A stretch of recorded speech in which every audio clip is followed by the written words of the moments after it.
Hey everybody, welcome to another Tech Tip video. In this video, unlike other videos, we're not going to tear down any of the Macs. Hopefully. Yeah, well, we're going to talk about what goes in your mind when you want to buy a Mac. Should I really drop $2,500 on a new Mac that I don't have? Or should I just maybe consider a used Mac that's comparable, does a lot of it has the most of the features that you care, and maybe you save, I don't know, like 80%. No kidding. Some of these laptops, And you can get a good amount of performance for that cost too. It's not just about saving money. You can get very similar, if not equal performance in a lot of the stuff you're going to be doing and save a lot of money that way as well versus buying something brand. that's true. So just to give you guys some backgrounds, ourselves, we are really specialized in this Macs, and we sold so many of them, but this video is not about us, it's about you. And I want to tell you that our experience comes from dealing with thousands of customers over all of these years that they wanted to buy Mac, and they had questions. And I'm going to, with the help of Anthony, and I'm David, we're going to answer some of these questions that we have. Battery cycle, how do I know the battery is good? How do I know if the computer has any lock or anything like that?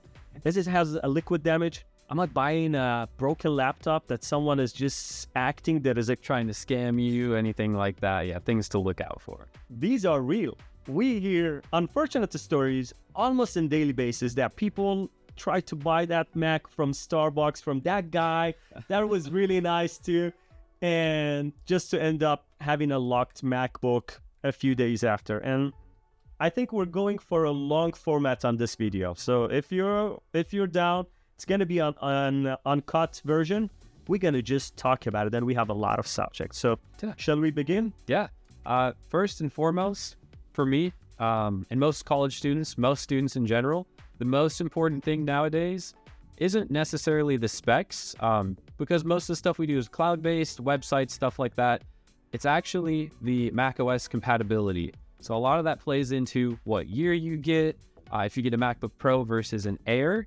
But the number one thing I always tell students, and some people that are doing work as well, is make sure you get a MacBook that is going to support the operating system you need for your proctoring, anything like that. That's the number one thing I always tell people to look out for.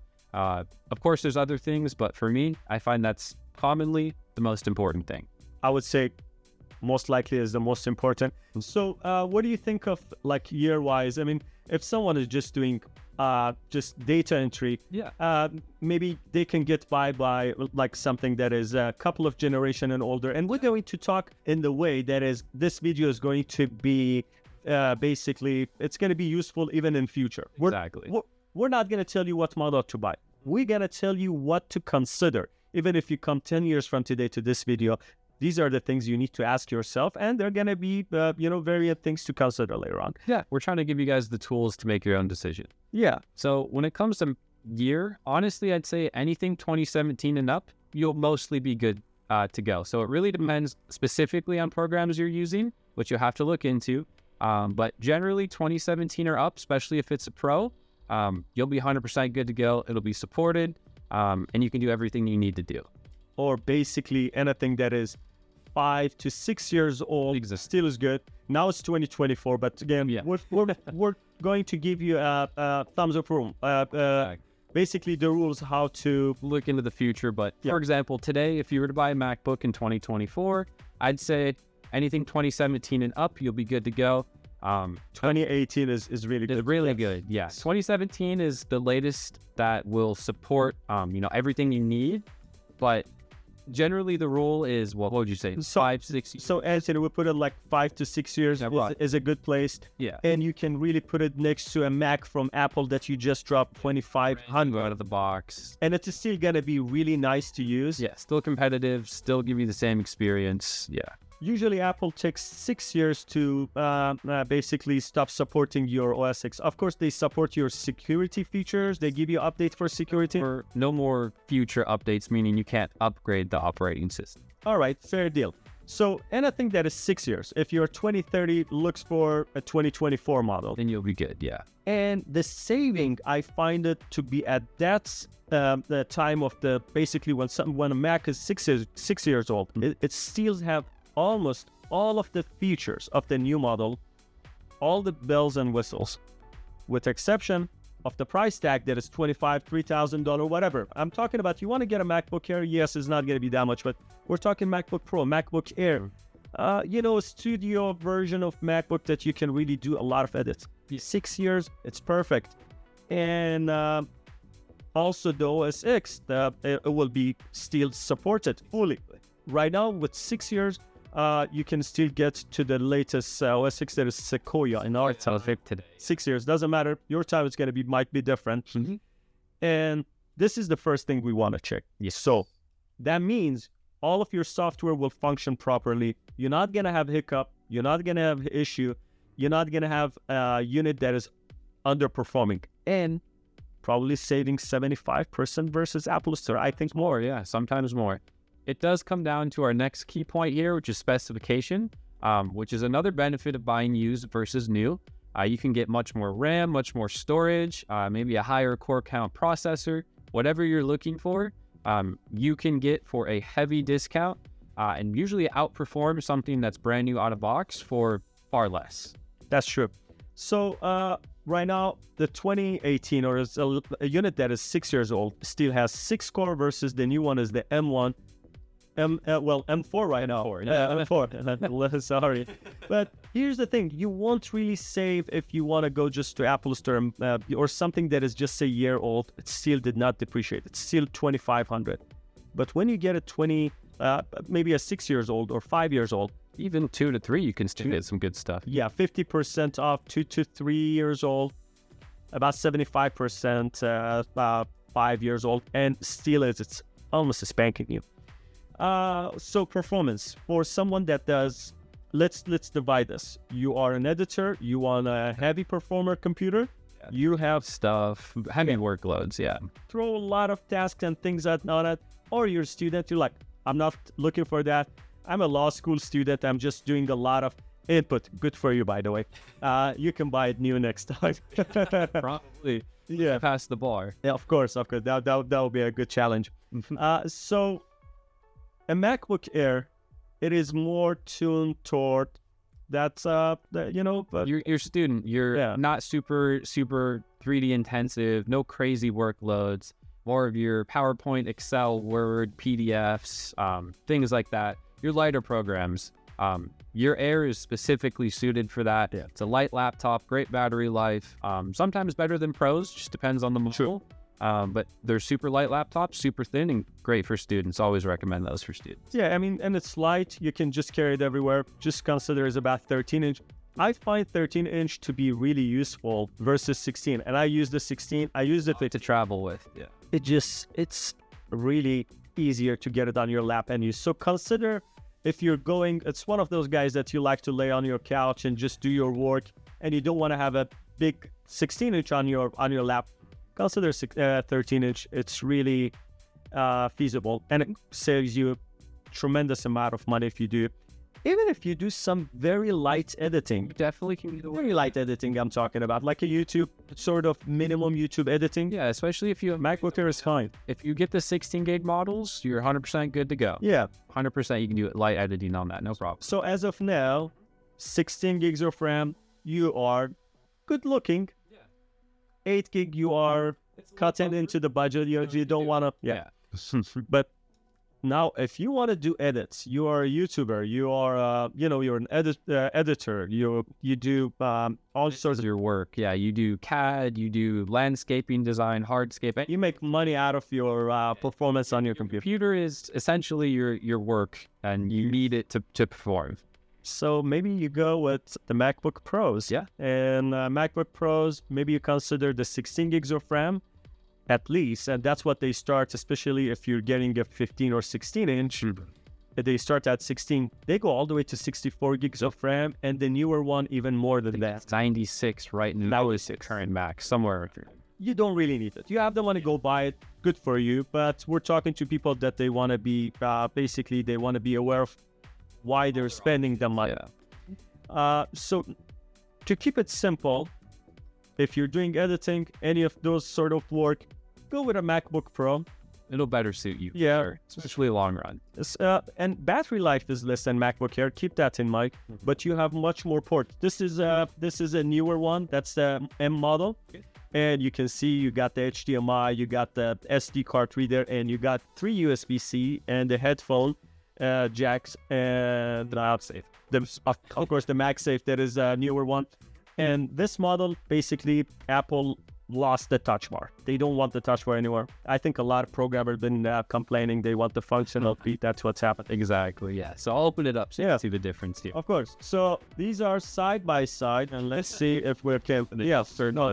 Here. Yeah, so basically that's what it is. So that's a 16-inch 2019. You can get this one at this point about $500-600. Actually, we do have them on our website too, but this is not a plug. It's you can shop around. Yeah, we're in techtip.com. We got like really hundreds of them, but we're trying to teach you something here. So this is a 16-inch. This is a 16-inch. That is a M. That is an Intel. That's a last Intel. Still very good computer. It has 6 core of processor and dual graphics. Dual graphic. For your video editors out there, Intel's still very popular because of the dual graphics, especially if you use Adobe. Does actually accelerate it a lot. It will take care of any task you have beautifully for 1/4, 1/5 of the price. This was probably $2,500, just brand new, and they sold it up to the pandemic time around November 2020. Discontinued. Yeah, but still latest OS X, still everything, and this would be definitely something good. This is like $599, something like that. But there is different models. Don't quote me on that. It's changing all of this. This video, we don't know when you're gonna watch this. Now, let's move on from this. We understood that you can buy something that is 4, 5, 6 years old, and you will be still having the cutting edge of all the the same experience. And sometimes better if you get more storage and RAM. It really just depends on what you're using it for. Yeah. So, and functionality. Should we dive to functionality? I mean, we did talk about what model you should buy, and of course, if you need more storage, depends how much of storage you do. You can go half a terabyte, 500 gig, exactly, or a terabyte or 2 terabyte. Yeah, if you're really looking for, but but if you're saving on cloud, I would say the base of the storage should be just on your mind. It's not going to make your computer faster if you have a bigger storage, unless you're running out of storage. Yes, that's true. Yeah. So, but if you're an editor and you like to have a lot of local files on there, you'll look for something. A terabyte, 2 terabytes, and then back up the rest. Exactly. Otherwise, you'd be good with 256, and that's what Apple even to today is offering. Yes. Even RAM. And what to look for when you buy a Mac? What are the things, the key point, and then we can dive to that. Yeah. So key points here. I always start with what I think is the most important one: software locks. So if it has an iCloud lock, a Find My Mac lock, MDM, anything like that, any sort of password lock or Apple ID lock, check for that. If that's on there, you're not gonna be able to get it off. The only person that is the previous owner, whoever that may be. We'll be able to get that off. Otherwise, your unit's kind of toast, unfortunately. If you buy it from Starbucks, that's really going to be... That may happen. You really don't know. Yeah. So the next thing actually for me is physical condition. So you can kind of tell how well a laptop's been treated just by looking at the edges. Someone that's very rough on it, you'll see dents, scratches, something like that. And that's kind of an indicator of how the machine has been treated through its life and how much longer you can expect things to be really, really good for. Quick plug, it's just us, but we always offer warranty on our units. So you know you're getting something good. We stand by it. When you buy from, a mom and pop or Facebook, whatever it may be, you don't get a warranty. What you see is what you get. If it fails in a month, you're on your own. Well, we ship them also worldwide and respect them. So, yep, they pass all of our diagnostics. We make sure everything is good before they're in your hands. The other thing is signs of liquid damage. It's really going to take a trained professional eye to see this, especially if they clean it. But any sort of residue you see, anything on the keyboard, as you can see, You gotta hear that crisp. If you don't hear that crisp, If it's sticky, anything like that, I would immediately say it's a no-go, but it's totally your choice. But yeah, so for me, physical and software is the biggest thing that can kind of tell you what kind of unit you're getting, how it's been treated, and what you can expect in the future. Yeah, and the display. Check the display on dark background. If there is a stock pixel, it will show itself. Turn in anything like that. If you see a busy background on your Mac, likely there's an issue. Well, it's also a chance that you're not going to see it. Exactly, it hides it. So the screen can have liquid damage. You can see liquid sign on the backlit of the display. Make sure the display is fine. Check the webcam. Check all the ports. Check the battery life. If you can log in, just making sure no password, no user password. No one is selling you, oh, it's for my auntie, it's mine. If it's for her auntie, let the auntie come talk to me and sell me the laptop, and check that they are clearly removing the Find My Mac. Yes. They're removing it from their accounts. Yes, and iCloud as well, just in settings. Those are the two places to check, because you can actually remove it from the settings. You can remove your iCloud, but the Find My is still linked, so it's important to check both. So let him pop his phone or other computer and go to his Find My Mac and remove this Mac. Make sure it's off. Yes, make sure it's off. So that way it's not gonna pop on 2 months down the road. Oh, that's locked. Yeah, they can actually erase the entire Mac. If they have that, they can just say it's stolen. They don't have to go anywhere. They just go to their account, say it's stolen, remove, delete everything. You're gonna be locked out. You're gonna lose your data. It's gonna be a bad day. Yeah. What else we're talking about? We talked about the battery. We talked about display. We talked about the keyboard and liquid damage. You heard that crisp sound. If you're basically just testing the keyboard and you see some stickiness, that is a good sign of liquid. Usually it's coffee or soda, so that will leave a very sticky residue unless it's professionally cleaned or changed. That will never leave the keyboard. You'll be able to tell. Yeah, or if you know what to do, you can open your Mac and just look for sign of liquid damage. Usually the back case, the bottom case, will have sign of liquid damage. And why is that? Most liquid damage happens down to the lowest point. Yeah, it goes through the keyboard, goes through the logic board, and then it starts dripping on the bottom case. So look for the bottom case. But for that, you need to open it up. I'm not going to tell you what you need because every model is different, but PL5 usually is typically, it could change, but typically is a PL5. We have all the tools. If you want to open one, you can go to our site. Another plug. Another quick point, speaking of opening the unit, you will be able to tell if a unit's been opened looking at the bottom screws here, and sometimes the bottom case itself. You'll see some scratches, some marks on the screws. Maybe you'll see some dents or something on here that indicates it's been open. That's how you know if a unit's been worked on. Something to think about: if you can visibly tell a unit's been worked on, has the issue been resolved? Has it been resolved correctly? Have they used an aftermarket part, an OEM part? Just something to think about. If you can visibly see it's been worked on. A little more hesitant, I would definitely be, knowing the stuff I've seen from other shops. Oh yeah, we see good ones. We see good one. So if you buy it from Apple, of course you pay $2,500 for a $600-700. Yeah, 1/5 of the price unit. That gives you the same, but you get warranty. You do get the 1-year free warranty. Well, it doesn't cover any damage, anything like that. It's just if there's defects, something like that.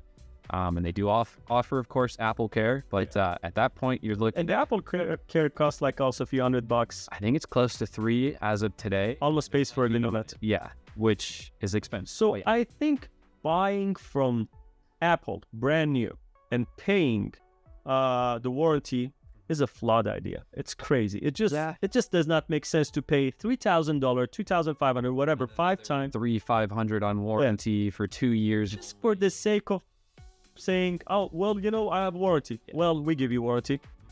And a lot of other places, they give you warranty. Just make sure you buy it from a reputable place. That's all. You can trust the warranty. A lot of people say it, and it's not a real warranty. And, well, put that aside, the warranty. How about if you're paying 5 times of something that it should cost? You get almost the same performance, and don't get fooled by those beautiful created video that Apple gives you every year to tell, oh, 20% faster, 50% faster. No, that's not. There's always an asterisk. It's in a very specific case scenario that most people will never experience. Yeah, so you get yourself 5 years, 6 years old laptop that is Mac safe, and it should actually function another 5 years without any problem. No problem. We don't see a lot of repair cases on a computer that they're 5, 6 years old beside broken screen.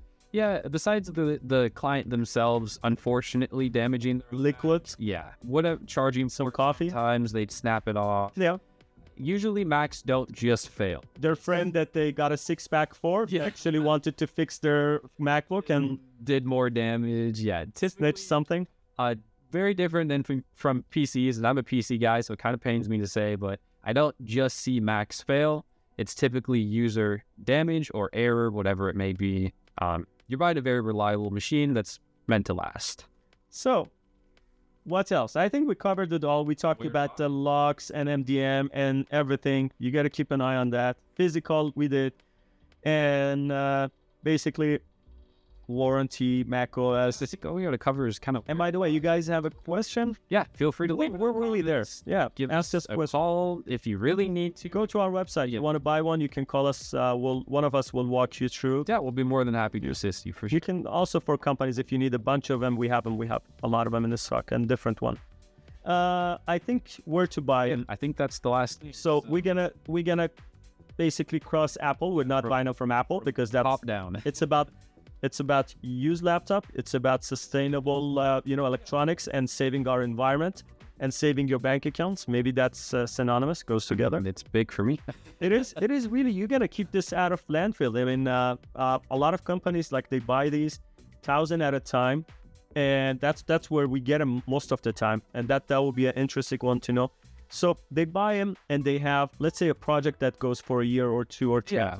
That project is done. It's accomplished. That company closes that department, whatever, or they no longer need the extra units. All this, anything like all of a sudden they flood them to companies like us for much less price, and then we can offer them for crazy deals to our customers and for individuals and companies. Actually, they come back, smaller one, they buy it from themselves to enjoy the saving. Now, buy from someone that does this for life, and try to avoid the Starbucks. Yeah. I'm not against it. I'm just saying you may get toast. Yes. That's your choice. Maybe a bad experience. Your Facebook, your OfferUp, you never know. Get your screwdriver, open it, inspect it. Do your due diligence for sure. You got to know what you're getting into. That's why I made this video. You got to know what to look for, everything like that. Other than that, if you get your screwdriver, you open them up, make sure it's not liquid damage and all of good stuff that we talked about. Yeah, you can buy it. Just make sure it's not locked. Again, I'm repeating myself, but it's really important. And beside that, you can go to places like TechTip.com, our own website, and we have a lot of them. We can help you. We ship them all across. If you guys have any question, otherwise, I'm going to leave it to Anthony if he has anything to add to this, and we're going to conclude our video. We're going to make more. I think it was a good overview, a good just general topic discussion about, used computers and Macs specifically. Yeah, honestly, used MacBooks the way to go, especially over new. If you're looking at something like right now, 2024, an M1 versus an M4, there's not that big a difference. They may market it as a huge difference. It's a whole new world, just like they did with the M2. But in reality, if you buy an M1 versus an M4, it's going to be almost exactly the same, if not identical. And you're going to be saving, I'd say, at least $1,000 minimum, maybe more. Easy deal. Yeah. Well, thank you so very much for tuning in. Look forward to see you guys on our next videos. Subscribe to our channel. 99% of you guys are not doing analytics. Hell yeah. Thank you guys. We'll see you guys on the next episode. Bye-bye. Bye-bye, guys.